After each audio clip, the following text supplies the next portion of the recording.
Greetings, Jack Pitzer here in Alexandria, Virginia.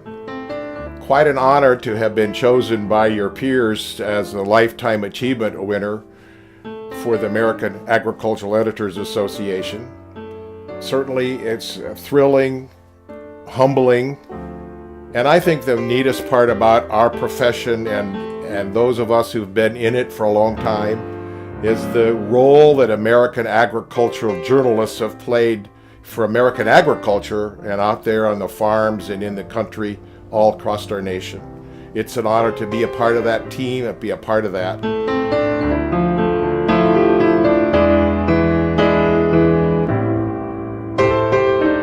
I joined the AAEA in 1966 when I became a staff member on the National Future Farmer magazine here in Alexandria at the FFA headquarters when it was here.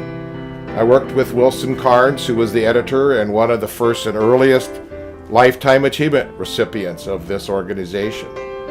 I had a great thrill to have worked with a lot of great editors over the years. And my greatest fun thing was being really involved in AAEA, and I was given that privilege by my employer and by the association. As a young Turk, I got interested in the history of the organization that was founded nearly 100 years ago now. And I would get up and I'd make motions to pass the minutes or whatever just to be involved. Eventually I got involved on committees, and I also served as president in 1986 and 87, which was a pretty exciting year. And it was at that time that we began to get the push or desire as an organization to do something with sponsorships, and we formed the AAEA Foundation, which still exists today. That was an exciting time.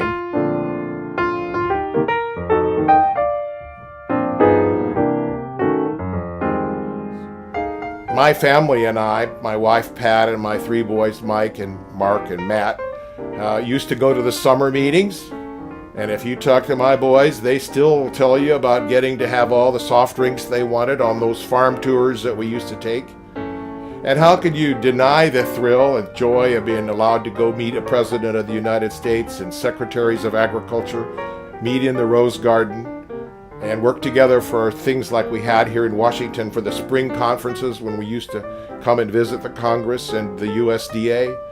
And then we had meetings all across the country, and even got to go represent the organization overseas for some IFAJ meetings. So, wow, what a great opportunity for this young man in ag journalism who came from Illinois, University of Illinois, and started working for FFA.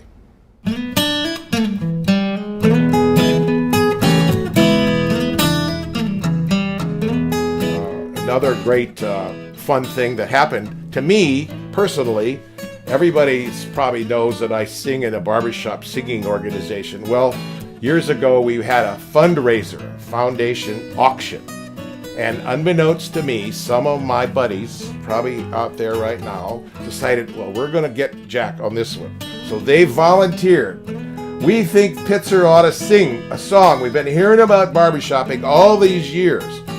I said, oh, I can't sing it by myself. You know, I'm in a quartet. I got to have four guys on us. Well, just about that time, open in the back door comes through the door, three guys from the Kansas City Barbershop chapter, all gold medalist, prize-winning quartet members. I couldn't get out of it, so we got up and we sang an old song that we all knew, and we got lots of cheers. And somebody said, well, sing another one. And I says, not until you pay another $100. So that was great fun.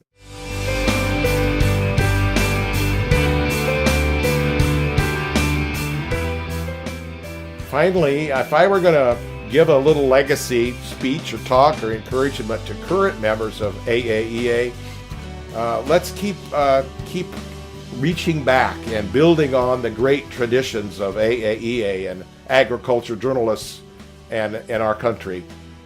And for those of you out there that have still got things you haven't submitted to the AAEA archives, don't miss your chance.